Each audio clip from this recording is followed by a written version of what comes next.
read what you want. Read what you enjoy reading. And don't let anybody shame you for it. Well, hello everyone. Welcome back to Know What You Like. This is Lucia. We love technical difficulties. I did this video review with Lucia and Katie, as you will see a lot of our conversation in this video. However, my audio was not recorded, and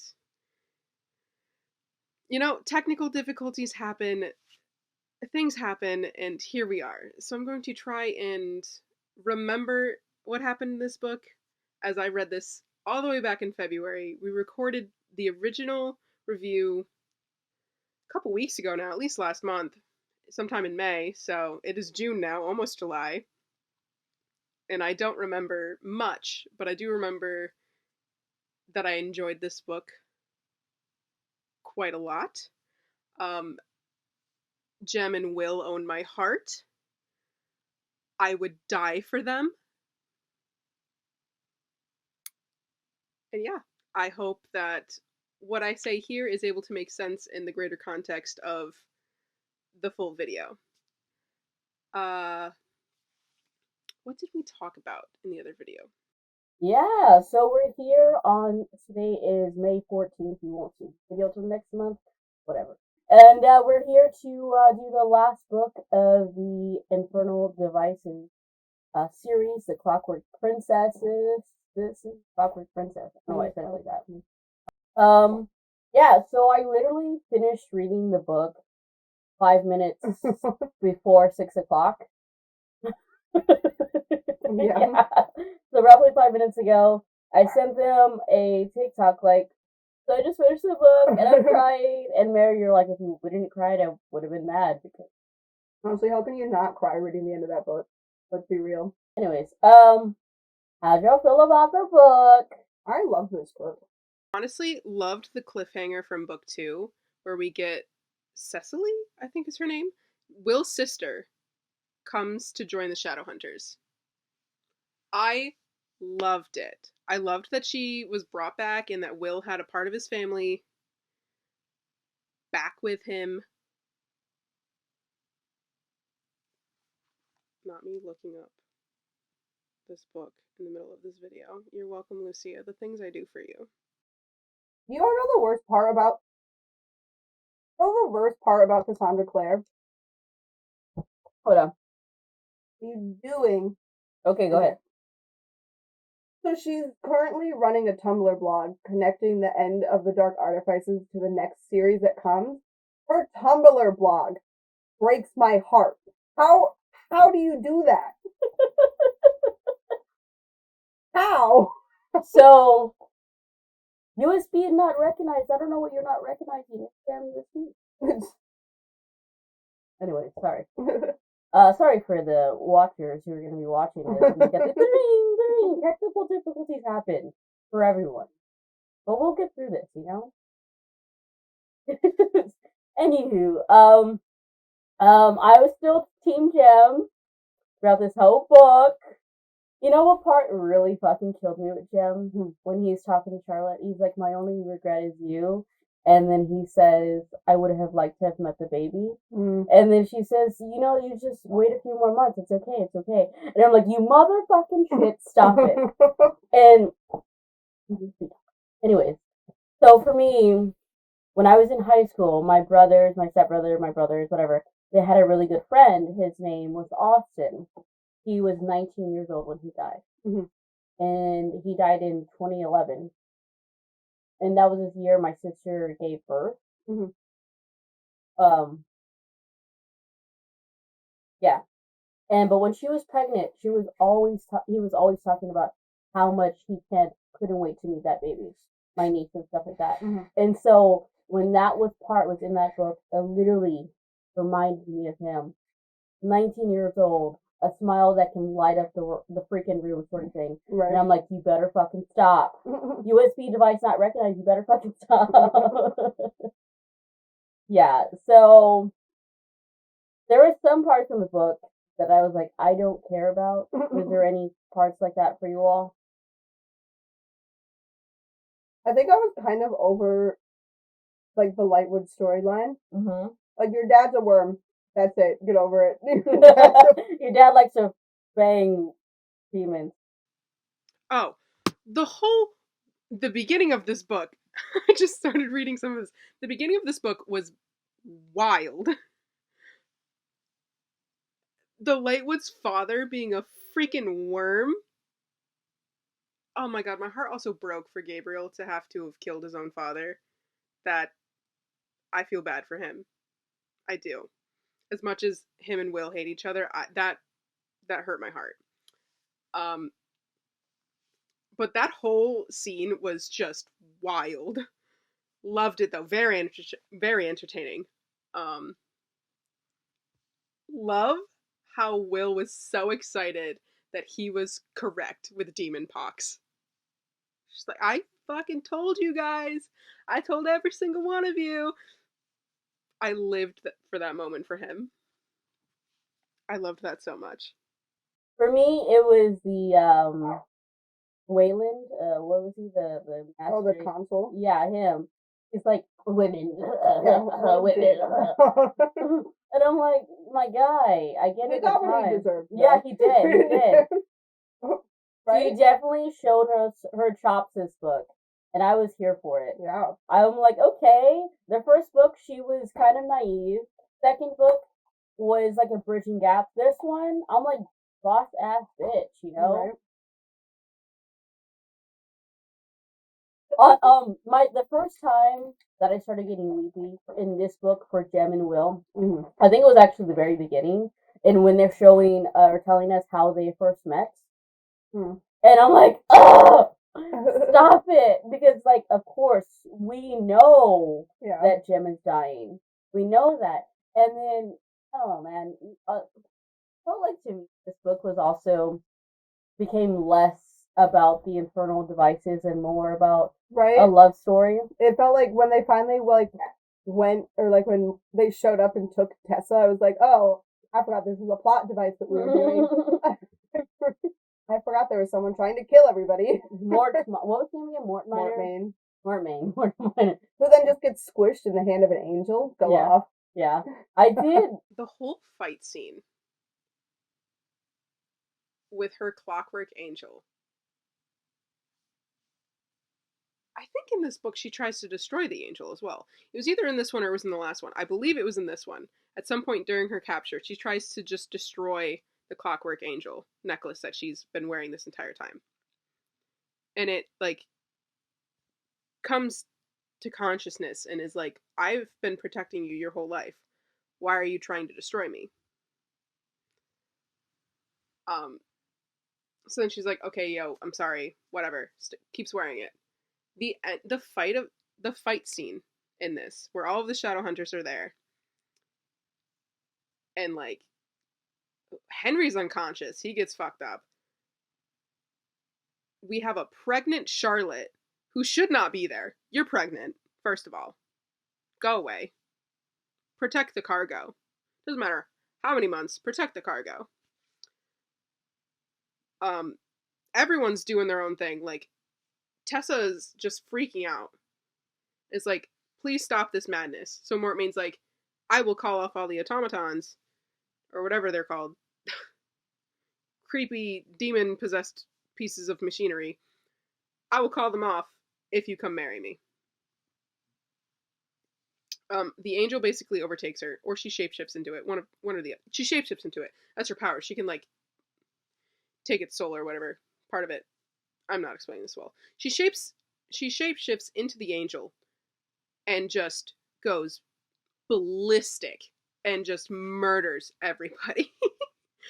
Gets rid of Mortmain. That whole scene, so cinematic. I live for it. I really don't know, Lucia, if you're going to use a lot of this, but I hope that something is usable for you. I'm trying so hard to remember some of our conversation and also get a lot of my thoughts down. Good luck with this. I apologize. I will not be using headphones next time. I'm not gonna lie, I forgot that's how he died because all my brain remembers about the cave is them having sex. Okay. Like, literally, that's it. This is a very serious question. Y'all both know I like me some sex and sex books, yeah? Yeah. Did y'all? I don't know how I feel about them having sex so soon after Jem died. I didn't like it. I was like, no! What the? Why was he a horny little teenager fucker? Why was he a horny little teenage fucker? What the fuck? First of all, you dumbass pushes through a barrier, so now you're stuck in there with her. So now you think, well, if I'm gonna die, might as well fuck you. We might as well have sex. You just told her that Jem died. Your Parabatyrune is gone. She is grieving that loss. And both of you decide that it is a great idea to have sex. I think your priorities are a little misplaced there, Will and Tessa. No! I was, I read that part in the book in the car way back over here.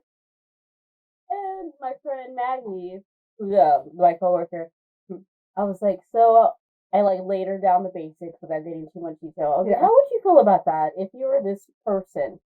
You loved them both, and one died. You have sex with the other, his best friend, but you also love him. You're like, I feel like shit. I mean, did kind of feel like shit afterwards. She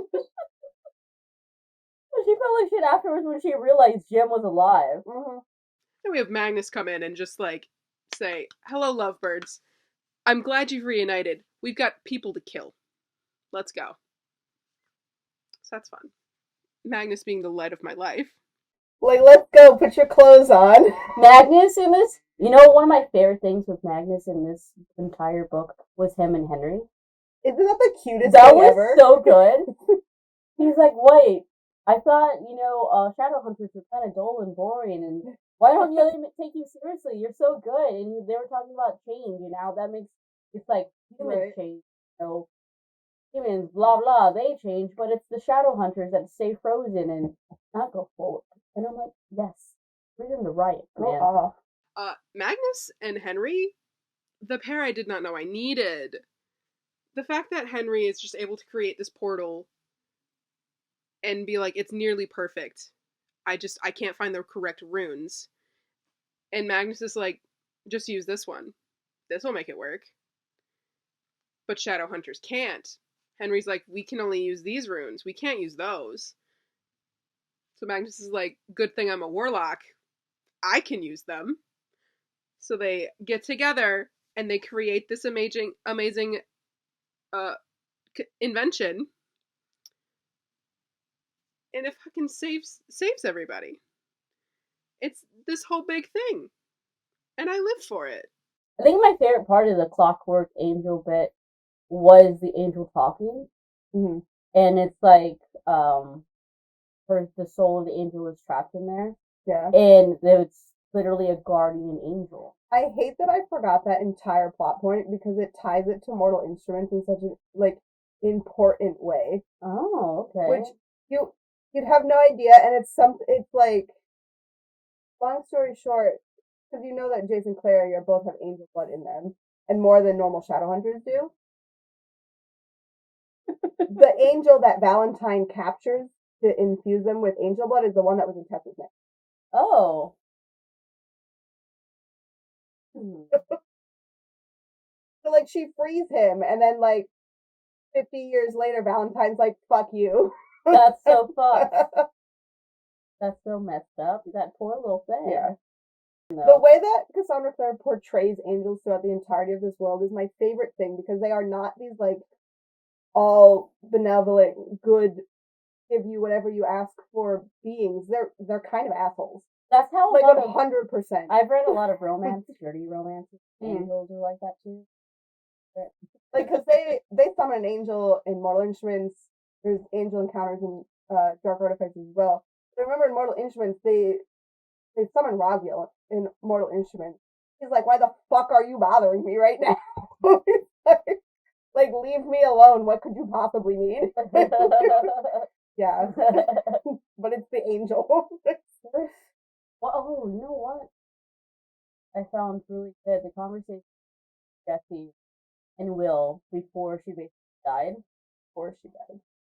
No, when you said that she's in the other books, I was not expecting her to fucking ghost. So I was thinking, I was like, is that in the Immortal Instruments? I don't remember that being.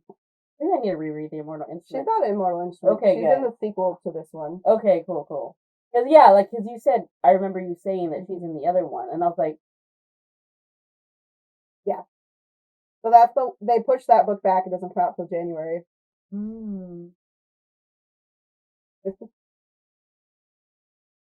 Yeah. And I feel like there's so much. There's so much feeling in this one. Yeah. Why can't I think of them? Jem and Will's goodbye. For how Jem is ill and cannot go and save Tessa.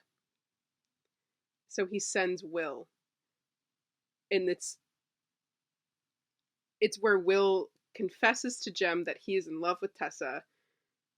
And it makes Jem feel better knowing that he is not only sending his parabatai to save his love, but he is sending someone who loves Tessa just as much as he does.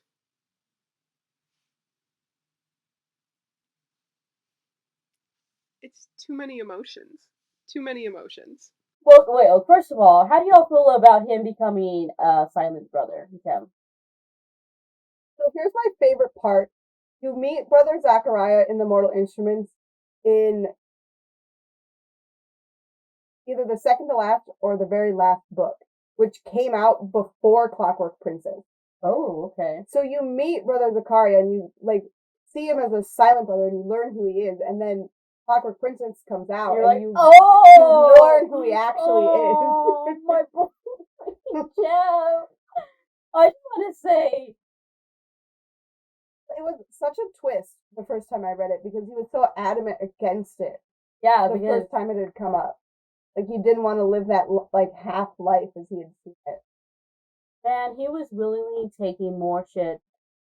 He's like, what? I'd rather shine brighter, even if it's shorter, than Joel last longer, or whatever the hell he said. Yeah. Basically the same thing. And I'm like, Jem. Right? The fact that Jem takes extra Yinfen to seem stronger and healthier for Tessa. Words can't describe how that made me feel. He's a dumbass, but like, that hurt me. That hurt me in the best way. And then of course we have Mortmain being a bitch who is just hoarding all of the Yinfen supply, so they can't even get more for Jem. Like, they have to go to Mortmain to get it. And that hurts everybody. We learned during the fight that Brother Zachariah is Jem. Jem is alive. He becomes a silent brother, which is him describing how that happened to him, how they just waited until the Yinfen was as much out of his system as possible, as he was so close to death that they finally were able to do the transition, and it worked and saved his life that way. I live for it. But like, they have to completely cut themselves off from their past lives and just exist as a silent brother, which hurts me.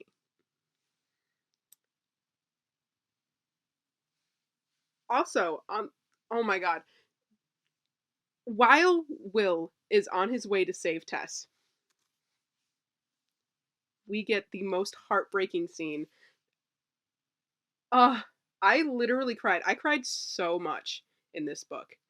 Like, you don't even understand how often I cried in this book. I would read a paragraph. I'd read a sentence and just start weeping. Mainly towards the end, but a lot in the middle of this book as well. Jem's apparent death wrecked me. When Will, you see it through Will's eyes. You are in Will's head when this happens. He feels as if he's dying because he can feel his parabatai rune disintegrate. So he thinks that Jem is dead. And just experiencing that was true pain.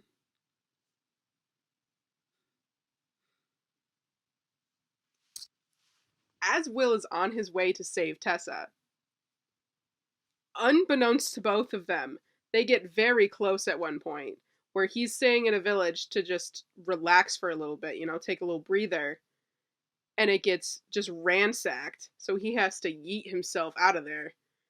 Meanwhile, when we go to Tessa's point of view, we see her with Mortmain, just watching the destruction happen. And she makes note of a horse with a man on it, fleeing the town. She doesn't realize it's Will. But when they're back, Will has this whole discussion with Brother Enoch, saying that these two cannot exist the way that they are now. They need closure. You need to let her talk to him.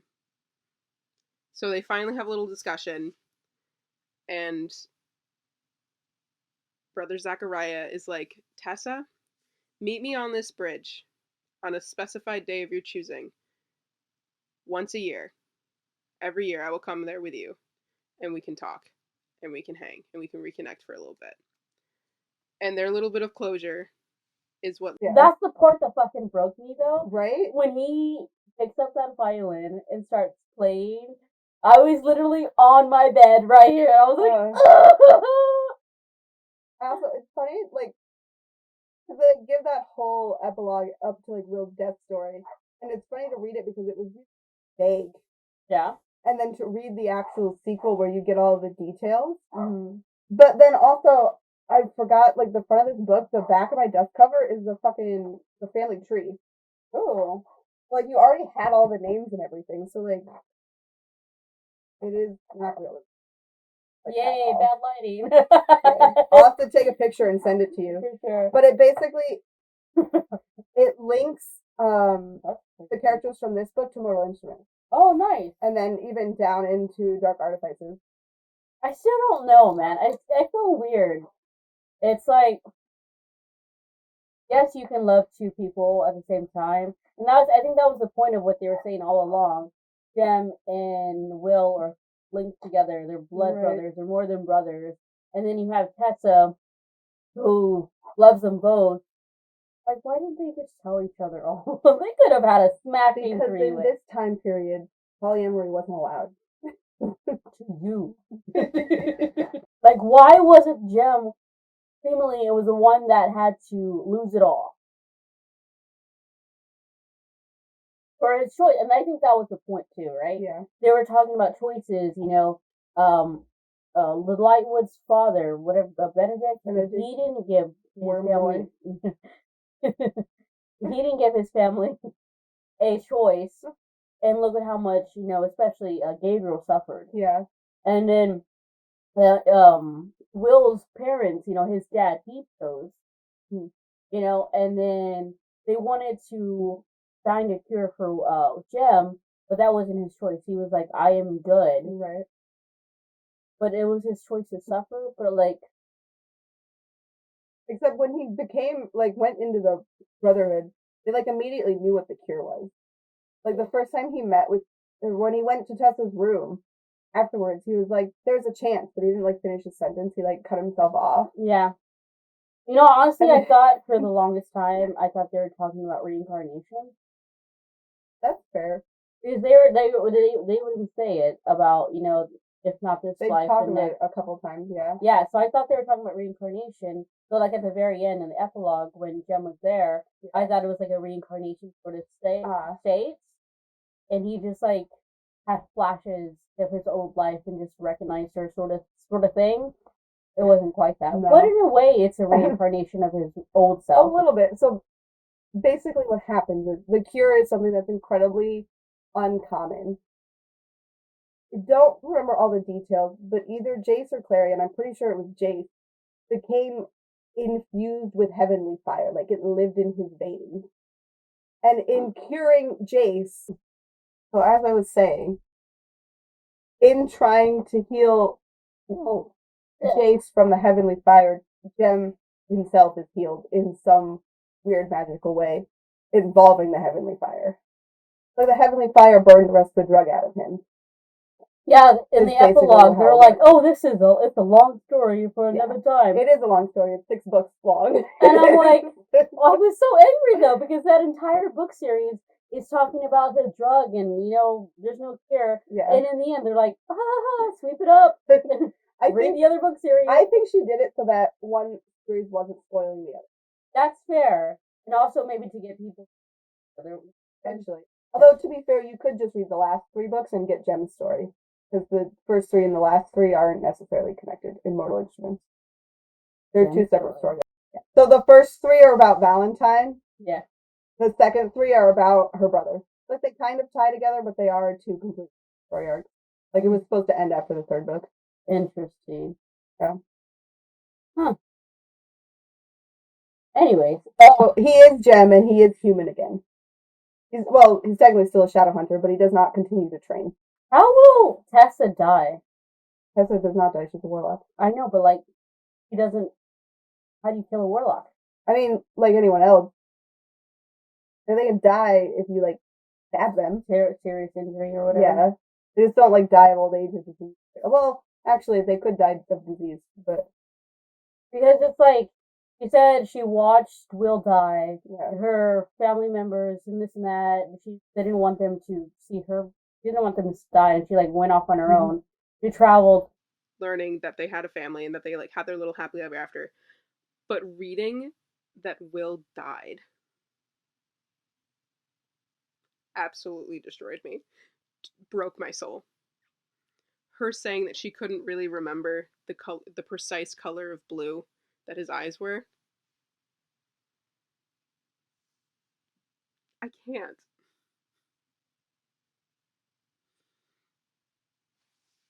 It makes me sad even now. And it's been months since I read it.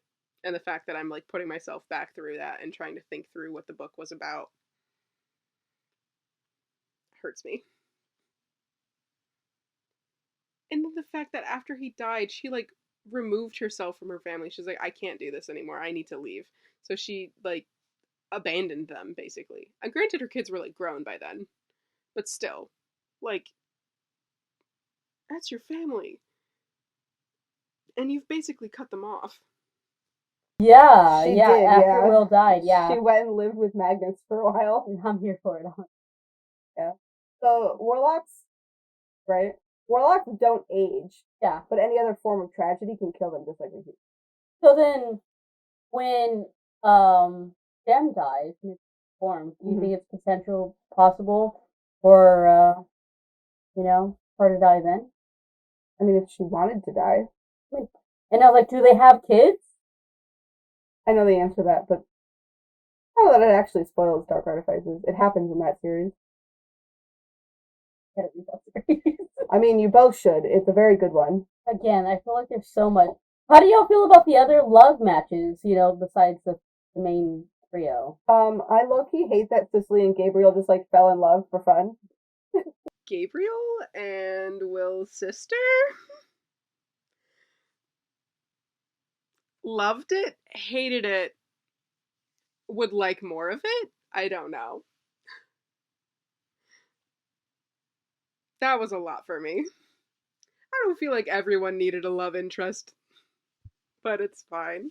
You know what I did like about I don't think they necessarily needed to fall in love. I think they could have had a good friendship, but it seemed like the what's her name? Cassandra Clare. Let's say Sandra. Cassandra Clare. It almost like she wanted to pair them up and tie a little bow on that way. But I did like how Cicely said we're pretty similar in that our brothers left us, and then our dads are basically But I did like the parallel of what was going on between them in terms of one fights, the other cares about art, whatever things family and the family name. Also, that whole fight with the fucking snake, the worm, that whole thing, I was like, that may have been my favorite bout if you will. I forgot that's how the book started, and I was just like, this is beautiful. And then she, like, the sister, Will's sister, literally pops out of a tree, or jumps down from a tree, stabs him in the head, and it's like, and I'm like, okay, let's go. Right? That was a lot of fun. I don't think they needed to, like fall in love, like you were saying. I don't think so either. I think it works. And, like, you never get more of a development out of it. Like, in the sequel books, they and their children are just kind of there. Like, they don't really play very major roles. They're definitely trying to just tie up loose ends with these characters like loose ends. Like, they just kind of exist. You never get to see, like, any more of their growth, where you get a little bit more of it from Sophie and Gideon. Like, they made more sense. Yeah. Because, you know, we're there. Yeah. A little cricket. Loved, what's his brother's name? Gideon? I think his brother's name is Gideon. Yeah. Correct me if I'm wrong. But Gideon and Sophie, oh my god, Sophie! She, what is it, ascended? Like, she became a shadow hunter! Love that for her. She deserves it. She's badass. Honestly, I loved their relationship. Gideon and Sophie. They were so cute. And how do y'all feel about Henry and Charlotte even more in this one? I'm still amazed that Charlotte has been through so many battles and has not lost her baby. Which, this baffles me, because part of her storyline in the sequel is the fact that she struggles to have another child. So, like, what the fuck? They named the baby Charles. Charles Buford. Very similar to Charlotte, I think. And it's like, he named your kid after yourself. Yeah. And then they do that. And then they go back to her last name, which I'd never thought about until very recently when I was rereading this one. Mm-hmm. And was baffled for a while about why they had done it, because I'd forgotten that little piece. Like, well, she has more of a... They go back to her last name because she's the consul. Yeah. And I'm like, oh, okay, I guess. It's a boss woman. There was one part of the book, though, this isn't back now what we're talking about. So when Magnus was talking to Will when Jem was, like, asleep, crying, he's, like, talking about love and Tessa, and then Magnus leaves the room, and then Jem's like, did you say you were in love with Tessa? I literally went like this, like, and then Will's like, did he say that? Yeah. You know what's interesting? So when Will and Sophie were talking, when she was, like, watching over him, Sophie was like, because Jem was saying how much Will loves Tessa, and Sophie was thinking in her head, like, well, it's also the other way around. She also says Will, in her head, how much she misses Will, and, you know, this and that, and, you know, her crying and everything. But she's also thinking, did she say anything? But in the end, Sophie says, you know, it goes both ways. She very much cares for Will as well. Yeah. And then there was like a pause from Jem's part where it seemed like he understood that also Tessa was in love with Will, which is it. And then, like, later on, when he becomes a silent brother, and she's like confessing that she Chase basically. No, not Chase. That Will far too far. basically hooked up. He's like, don't say anything. And it's like interesting. It's like, yes, you love your brother, your brother, your, what do they call him again? Your probably that word. But that was his fiance, and she did get digged down by another guy. Very true. They never got the chance. Yeah, exactly. What the fuck? Like, I don't know if Cassandra Clare ever said who her favorite character is, but if I had to guess, I would say it was Will. And I'm like, that's fucked up for Jem. I am a Jem supporter in this household. I mean, I understand, but the man was literally written to die. You don't have to bring logic into this. I don't remember if I guessed it. Did I say Shadowhunter in like a... I don't remember what you said either. I haven't edited the second video yet, so I would remember, but I haven't edited yet. They do say in this one that the Shadowhunter blood is more It's dominant, dominant. right? Yeah. Yeah. So no, none of Tessa's children can produce magic, but there are qualities about them that they get from her warlock side. And as far as I know, it's only that first generation. Yo, that would suck ass. I'm like, I want to have magic, not to be a Shadowhunter. What the fuck? Like, right? Right? Imagine. Mm-hmm. That the little girl. The prelogue was about, yeah. Yeah. Because, when I read the prelogue, I was like, what the fuck? Yeah.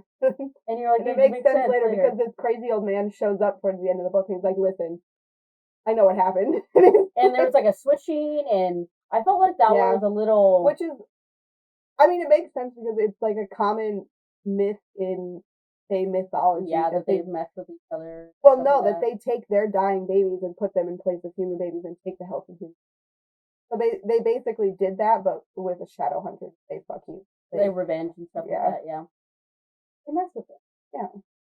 But at the same time, it was like, what?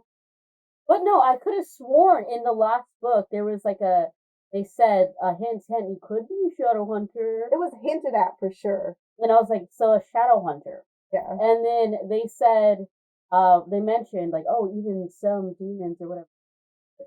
So it was like, so a shadow hunter and a demon. And then they also said that she wasn't quite a warlock. It was just something more quiet like that. So basically, when Shadowhunters are born at a very young age, they go through a ritual that protects them from being possessed and things like that. So the only reason this worked was because Fidel had absolutely no was racist and mundane, and had never had any of those protections on her.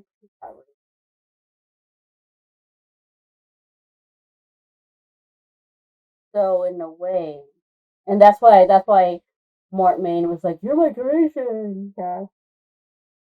And in a way, Mortmain, in fact, raped through his plans. I think my favorite thing about this entire trilogy is the relationship between Jem and Will. Like, it's such a good one. That brotherhood, the like I mentioned it earlier, but when they told,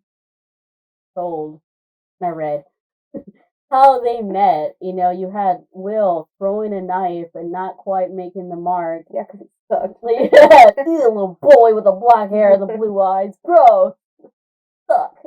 And then you had Charlotte was like, I want to. And then here comes little James out of the hands in his pocket. He's like, if you need some help, I can train you. And he looks at him. He's like, he said, because Will made a joke about dying, and then Jim heard him, and he's like, I am actually dying. And then he like threw the dagger, and it was like perfect. And Will like looked him up and down, was like, okay. And that's when like his mind was like, okay, maybe I can hang out with this kid, because the curse won't affect him or whatever. Right, he's already dying. Joke's on you, you fall in fucking love with him into your soul. So, like, that was my favorite thing about this entire series. I did like the possibilities of what, like, this army of machines can do. I think some of what I had guessed was kind of right, because I was like, what if they put a demon into a machine? Yeah. I guessed that, I think, in the first book. And so, good on you. But I think a part of the ways, I think it was because of the second one where they didn't really have any Mortmain stuff. They started taking away the Infernal Devices at all. And they're like, oh yeah, I gotta bring it back. Gonna squash you like a bug with my foot. However, the angel, I don't remember. But that's what I really liked. Their relationship. Tessa, she was there for me. I think my love of Tessa grows from how she exists in the other parts of the world. Okay. We didn't really talk about that epilogue much, though. The epilogue of this book absolutely wrecks me. The ending of the epilogue fills my heart with joy. However, the majority of that epilogue, it just absolutely destroys me. Let's talk about the epilogue. from the very beginning, my heart wanted Will. I wanted Tessa to be with Will. I always thought she was going to end up with Jem, but I wanted her to be with Will. So the fact that this book ends with her being with Will makes me so happy. But this epilogue took my heart, threw it on the ground, set it on fire, and laughed. This epilogue absolutely destroyed me in the best and worst possible ways. If I thought I cried after every sentence that mentioned Jem in this book, it took me forever to get through this epilogue. It's not even that long of an epilogue. Well, it's like a normal chapter, but like it's not even really that long. And it took me an aggressive amount of time because I was just so sad. You basically get a recap of Will's life with Tessa and how he ages, granted more slowly than a normal human because he's a shadow hunter, but he ages and becomes an old man while Tessa stays the same. She stays a certain age. I don't remember what age she like officially settles as, but she is young forever while Will does not get that luxury. So they have kids, they have a family, which is what the Last Hours series follows, and I will be reading that later when the books come out. Katie's talked me into it, so I'm kind of committing to reading this series or all of Cassandra Clare's books in chronological order rather than release order. I tried reading City of Bones, and I got through it because I loved the series. I know, I loved the TV show. I really liked the show. I suffered through that first book. Started reading the second book and just couldn't do it. But I will be. I loved Infernal Devices, so I will be reading a few. I'll give a few more of her books a chance. So I'm excited to read more about Will and Tessa, even just as side characters. But loved. You know, it's funny because remember we have talked about this before. The TikTok made me want to read it. Yeah. And when that part came in the book, I was like, okay. It was Jem who came back. I was like, yes, Jem! The blue in his eyes, basically. I had seen it on TikTok, and I had saw, like, in the comments or something, it was by Cassandra Clare. And I sent it to Katie. I was like, whatever book this is, I want to read it. And she was like, funny enough, that's part of the series, the third one that we're going to be reading. I'm like, oh, cool, bet. But I didn't expect me to, like, fall for Jem, you know? And it could be because I felt like he was getting unfairly treated. Because, like, we've talked about this before in, like, the first book and the second one. Will is very, you know, out there. Yeah. And Jem is very subdued and, you know, there watching life. Then he started, you know, being involved in life. He asked Tessa to marry her. He decided to become a brother, silent brother, so that he can be a part of life, even though he's not a part of life. Yeah. I think my favorite part was that violin at the fucking end. You know? That violin when Will does die, and it got me so bad, guys. It was so good. Going back to Jessie for a second, when she's a ghost and she's talking to Will, I did really like that. And when she's dying, she's like, please take care of little Jessie. Yeah. She's talking about her dollhouse. I did really, really like that. Yeah, I did like that. I don't know how I feel about Charlotte was like, Will's gonna take over this institute. Why does Will get everything? Who else would she have given it to? I'm not saying he doesn't deserve it, but I'm just saying. Listen, the Lightwoods only ever end up with one institute, and it's because it was their punishment. I mean, the punishment.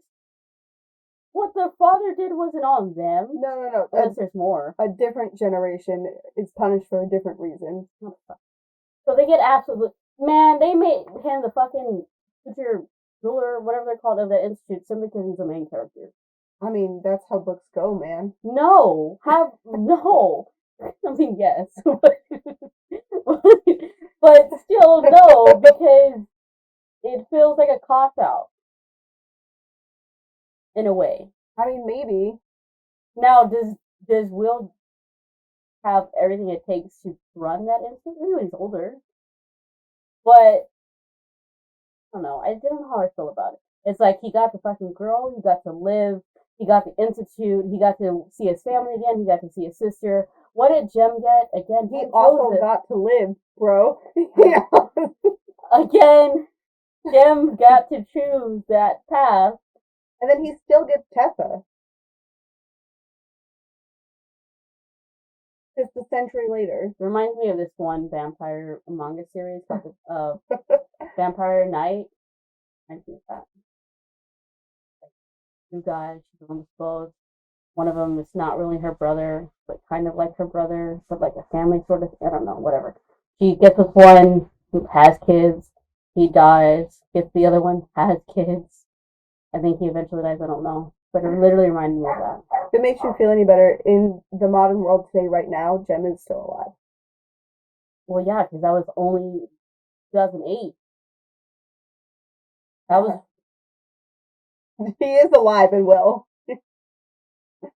Maybe he'll be in charge of an institute one day. I don't want him to run the institute. He is well. They have a very good life together. Just tell me if he's like happy. I think he's happy. He literally just said if he's well and stuff. He's living in his ancestral home. How do you feel about that sword scene? There is a whole book about Jem. So Which like one? The Ghost of Shadowhunter Market follows Jem. Ghost of the Shadowhunter. Where's my phone? I'll order that right now. It is a collection of short stories, but he's in, I'm pretty sure, all of them.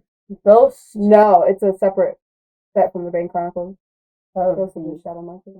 Okay, I will be reading that because Jem. It is also him as a silent brother, and they are. It's technically you should read the Dark Artifices before you read that one. No, but I think it'd be okay if you read them the other way around. I'm not saying I only care about Jem. I'm just saying clearly Will was loved more. I'm just saying maybe I like the underdog more, and he clearly was the underdog. Nothing wrong with that.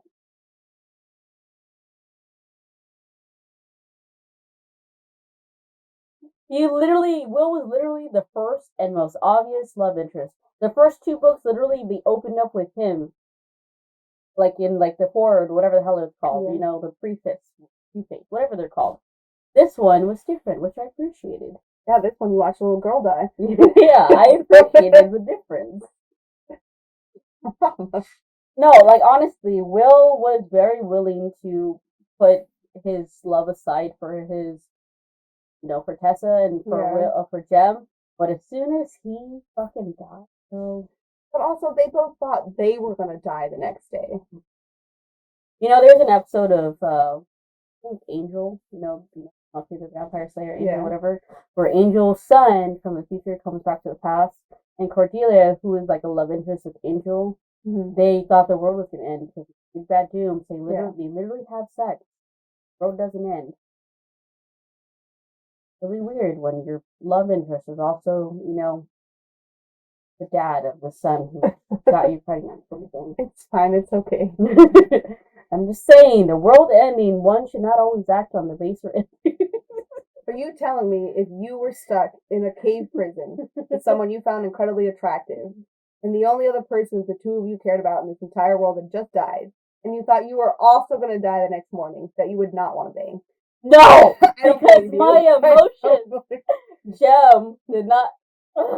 I'm not saying it was right, but I can understand their train of thought. It's really funny, though, that I'm the one who's saying this, though, right? Of all people. Honestly. Honestly, it's funny.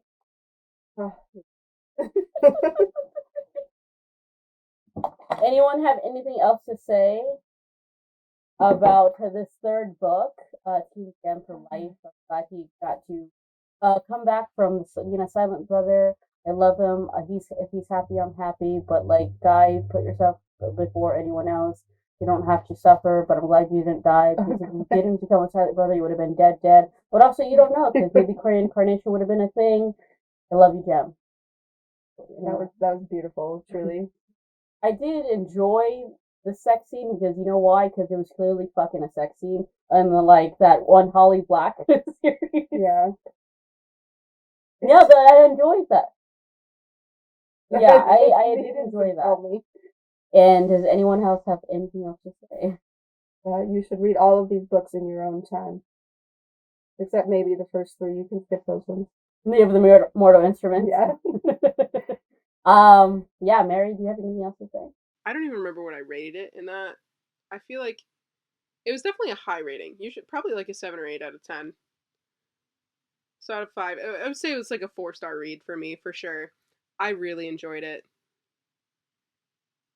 I need to update my Goodreads. I got a Goodreads recently, so I've been trying to go through all of my reading for this year and update it. So I will try and add that on there. But this was a very good series. I highly recommend. I don't think I can recommend it enough. If you want to get into Cassandra Clare, I would say start with Infernal Devices. You don't really need to be that familiar with the Shadowhunter's world or really the Mortal Instruments to get into this series. You could just read those 3 books and just have a happy life. Well, a very pained, heartbroken, destroyed life and want to read a little more. But other than like the ending of the epilogue when Jem comes back on the bridge and sees Tessa. Oh my god, I love him. You don't really need to know much about the whole like Mortal Instruments world. But I recommend this series. I will be reading the spin-offs that directly follow this specific series. I'm also interested in reading The Dark Artifices. I've heard that's very good. I'm probably giving up on Mortal Instruments. I can just have Katie give me the rundown on everything. I don't need to read them to understand everything. Neither do you, but... Alright, I don't have anything else to say because I already said it. So before we get kicked out of the Zoom and we don't have a proper ending, I just want to say thank you all so much for watching this. Sorry about that in the beginning of this video because apparently my user didn't recognize my, didn't get recognized. I unplugged it and now it's fine. But yay, I haven't decided what book we're going to watch next, but it's going to be, might be spicy. A little bit spicy, I don't know about that one. Leave your recommendations down below. Yeah. We will potentially read it. Yeah. Anyways, this was Lucia, Katie, with We Know What You Like and 3rd book done. Oh, you know what? Someone else did put in a comment in the first one, like, "Oh my god, I love this series so much." So yay. I wonder what they'll say in the second one. So yay. But bye.